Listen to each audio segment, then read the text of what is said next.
This is the art of selling travel. We're diving in to give you useful and practical tips on how to make more money starting now. We're pulling back the curtains on the best sales strategies to show travel professionals how to close more sales and create raving fans. Helping travel advisors master the art of selling travel. You can't market your way out of a selling problem. This is the art of selling travel. And here to guide you through it all, Glenda Beagle. Welcome back. On today's episode, we're going to be talking about the big, nasty, scary, overwhelming, and all-consuming imposter syndrome. When I was in Toronto recently at the Travel Market Report, our Travel Marketplace conference, I was chatting with a lot of travel advisors who may just be just like you. And the number one thing that came back is, I feel like an imposter. I feel like I don't know enough. I can't charge fees because I'm not good enough. And it was all of these things. So what is imposter syndrome? Imposter syndrome is simply thinking that you're not good enough or know enough or have enough or can provide enough, when in reality, you are more than enough. And it would probably, maybe it would shock you, maybe it wouldn't. The more that I'm in coaching and the more that I do all this, before I started coaching, let me start there. Before I started coaching, I thought I was the only one who didn't know enough. And then the more I've gotten into coaching over the last 4 or 5 years, the more I realize that everybody has some degree of imposter syndrome somewheres in their life. We all have these facades, and maybe it's the fact that social media has really ramped it up. You know, everybody wants to put off that fabulous, sunshiny exposure, things like that, and they want people to see them in a specific way. And heaven forbid that the picture break, that anybody see on the inside. In my current world, I actually ran into a neighbor at the store. I'm going to chase a squirrel for a second here. Ran into a neighbor at a store yesterday, and she had asked how things are going, and I said, "Oh, really good." And that was my first thought. Is I'm like, wow, every time you run into somebody, they're like, "So how's it going?" "Oh, good," because nobody wants to talk about the ugly. Nobody wants to talk about what's going on.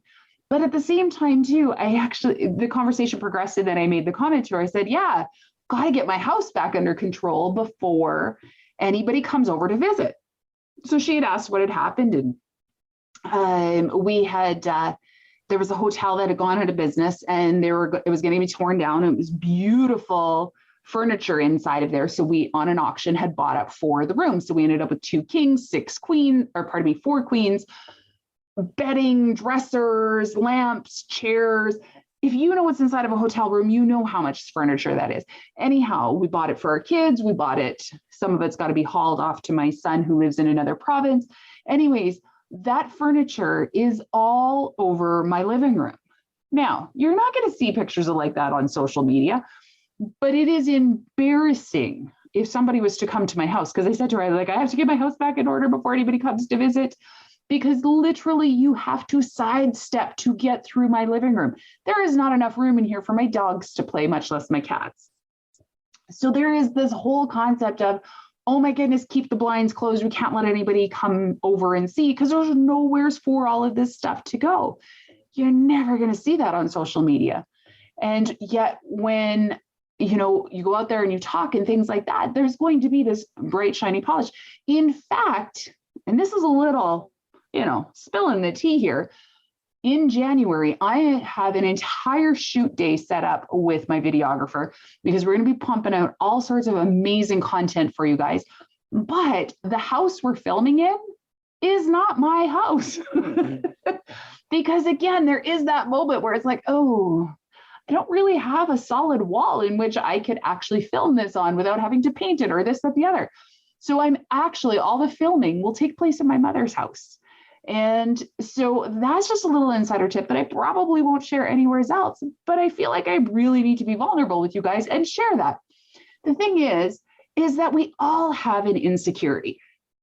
We all have something that we don't want people to know, whether that is our personal finances or our personal this or personal that. But so often it carries over into business. And I find it carries over into business nowhere's more than in personal brands and in travel advisors. And I think it's because so many travel advisors are personal brand. And so there's so much, and actually, travel advisors as a whole, I had a conversation with an amazing woman in Toronto in particular. And I just said to her, I said, you know what? I have no doubt that you struggle with this because as a travel advisor, you need to know the entire world. Even if you have a very specific niche, which we're going to talk about early in January, and you have a very specific market that you look at, there's still so many pieces that you need to know about. If I was a baker, I would need to know how to bake a cake and bake a cookie and bake this and bake that. Does not actually mean that I have to bake all of those things. In fact, a friend of mine owns an amazing bakery, and she says full out, she has no intentions of ever making bread because she doesn't enjoy it. But she makes the best cakes, the best donuts. She just doesn't want to make those other things. So she has never really gone deep into that. And it makes her feel like an imposter because she doesn't consider herself a baker. I just about fell over when I heard that one day. But the thing is we all struggle with this from time to time. So the way you overcome it is that you have to understand that particularly in travel, you're never going to know it all. In fact, I have always had this saying. When I had my own team of ICs, I used to say to them, the moment you think you know it all in travel, it is time to hit the road because you don't know jack tweet. Because the reality is that in travel, things are constantly changing, and that is outside of a pandemic. My heavens, that was what I was telling people for the last 10, 15 years. Not now during a pandemic where things change by the second, much less by the day or the week. But you need to be up to date on what's going on in current events worldwide, what's going on politically, what's going on financially, all those different sorts of things. That all factors in. There's so much for you to know that you absolutely will never know it all. Give yourself a break. In fact, I actually, with my one business coach, I had said to him, I feel like a fraud. I feel like I should not be doing this. And he said to me, he's like, do you get people results? I said, absolutely. He said, did you have results for yourself? I'm like, oh, heck yes. I did very well for myself. He's like, then don't worry about it. He goes, in fact, the ones that don't have imposter syndrome are the ones you need to be the most scared of because their ego is so far in play that they will never see that there's another opportunity. In order to overcome imposter syndrome, you simply have to have the humility to understand and the humbleness and the willingness to know that you're never going to know it all. It doesn't take away anything from you to not have every answer. It does not take away any degree of your expertise or your authority if you can't answer things right away. In fact, when I had my agency, it was a brick and mortar. And I remember people would come in and they would say, I want to go to whatever destination or whatever. I would have abso-freaking no idea where that city was. So I sat there beside my computer with, this amazing tool that they called Google to figure it out. And people would say, what's a flight to such and such going to cost? And I would say, how about we figure out the routing? Because I'm just not quite certain which routing. I feel like I should know, but I just want to double check. And so it would give me a moment to be able to go in and type it out.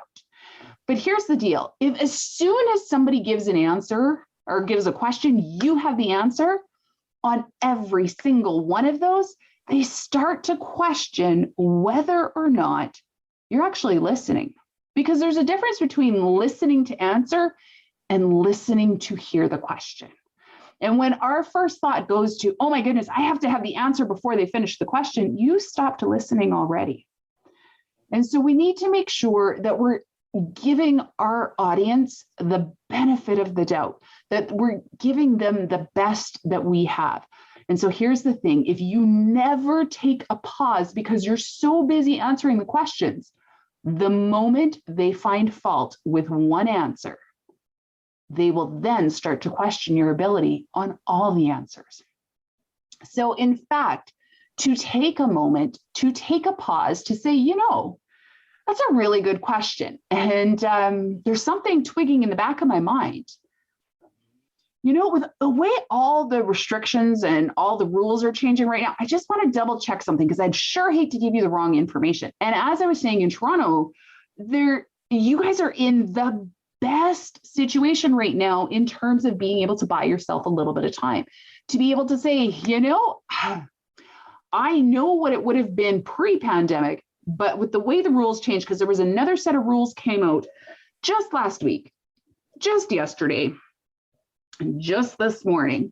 I just want to double check. I want to make sure I'm giving you the best possible information. So just, if you wouldn't mind, hold on just one moment and go and look up the answer.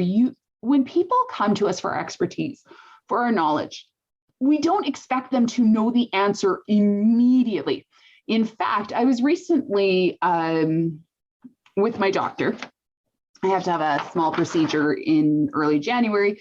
And I had a question for him and he didn't have the answer. So he had to look it up. And he's like, it's what I thought. This is the answer for this. But, I've done it this way in the past, but this is what they're saying this. And so it ended up allowing us to have a really good conversation. I don't expect everybody to have the answer for me. And in fact, this is a specialist. And I was asking a very specific question. And I actually appreciated that he took the time to look it up, to dig deeper. And I can't even remember what it was in relation to, but it actually made me feel more confident that he knew what he was talking about because he peer checked it, because he looked into it a little bit further, that he was able to give me something more. So I always will encourage you to take a moment, look up the information, get back to them, and make certain you're giving them the right information rather than the right now information. It's not about giving them the fastest information, it's about giving them the best information. There's a lot of travel advisors that will say, but I could never work with a client unless it can be perfect, unless I can be certain that they're going to get it. That's why you'll see a lot of travel advisors who do training after training after training after training after training after training after training. But here's the deal. Perfection is not perfection. You'll hear a lot of people, I'm a perfectionist. No, you're not. You're disguising your fears and your insecurities. You are not a perfectionist. You are scared spitless. Because what would happen if you put out something imperfect? In fact, I hear this a lot from travel advisors like, oh my goodness, I could never go live. And I say, well, why? Well, I would always be worried about what I look like, what I sound like, this, that, the other. I'm sorry, can you change that? Are you able to change the way you talk? Are you able to change the sound of your voice?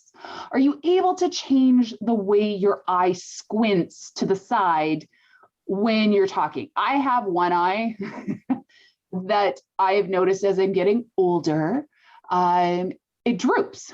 And so it's almost like I'm squinting out of one eye. One eye is wide and bright and the other one squints. And all I think is, oh, that is driving me crazy.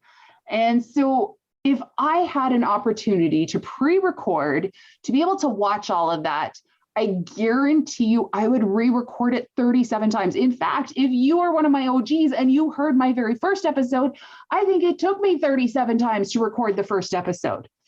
I struggle sometimes recording episodes because I want to go back and change them and I want to fix them and this, that, the other. And I decided that was my own fears and insecurities because I called it being perfect. I wanted it to be perfect. Instead, now I just want it to be done. And so I put it out ramblings and all included, here it is. I am not a talk show host. I am not a professional when it comes to this type of thing. I am not a professional podcaster. I will become one, and I will get there by the doing. But when it comes to doing your videos, start out doing them live. And when I talked to this one particular travel advisor, I thought she was going to fall over. I felt so bad for her. She's like, do them live. And I said to her, I said, yes, because when you and I are having this conversation right now, are you worried about what you look like, what you sound like, how your voice is? You're not worried about those things because we're in the midst of a conversation. In fact, when you do your Facebook Lives rather than pre-recorded video, you are having a conversation. And when it is live, people do not have the same expectation from you. People are going to give you more grace because they're going to see a deeper human connection. When we get back to the selling of travel and people saying, but I don't want to make a mistake. Nobody wants to make a mistake. If you got into business because you want to make a mistake, I think there's a term for that, and I don't want to call it right now on here. But I have to ask, what is the worst that can happen? And more importantly, if